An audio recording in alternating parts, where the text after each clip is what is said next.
எனக்கு மகுத்து ஒரு காபீர் கையில தான் கத்தியில குத்துப்பட்டு தான் அந்த காயங்களோடு இறைவனிடம் செல்லும் பொழுது காணுகின்ற இன்பத்தை நான் பெரிதாக வரவேற்கிறேன். எனக்கு மகுத்து நானும் 108 உம்ராவும் 10 அச்சம் செஞ்சு அல்லாட்ட போய் சொத்தை கொடு சுகத்தை கொடு என்று நான் கேட்கவில்லை.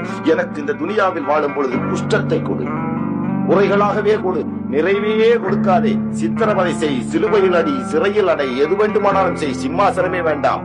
ஆனாலும் நான் சிரித்துக் கொண்டே உன் சிராத்தில் முஸ்தகீமில் வருகிறேன். மகுத்தாகும் பொழுது மகுத்தை யாசிப்பவன் முஸ்லிம் அல்ல, மகுத்தை நேசிப்பவனே முஸ்லிம். Man who loves death. மாற்றி எண்ணம். மகுத்தை நேசிப்பவன் தான் இஸ்லாமியனை ஒழிய மகுத்தை யாசிக்க கூடாது. நான் தொல்லை உயரங்களுக்கு பயந்து உன்னிடம் மகுத்தை யாசிக்கவில்லை அல்ல. என்று நீ மகுத்தை எனக்கு கொடுக்க நிர்மாணித்திருக்கிறாயோ அன்று நீ மகுத்தை கொடு. அந்த காலகட்டத்தை நிர்மாணம் செய்யக்கூடியவன் நீ. ஆனால் கொடுக்கின்ற முறையில் மட்டும் என்னுடைய சிறு கோரிக்கைகளை நீ ஏற்றுக்கொள்.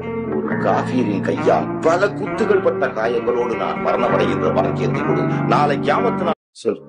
ஏதோ நான் உயிரோடு இருக்க வரைக்கும் கத்திட்டு போறேன். ஏன்னா எனக்கு மானத்தோட சாகணும். எனக்கு மகுத்து காபீர் கையால் கத்தியால் குத்துப்பட்டு சாகின்ற மகுத்து தான் தெரிந்து கொள்ளும்.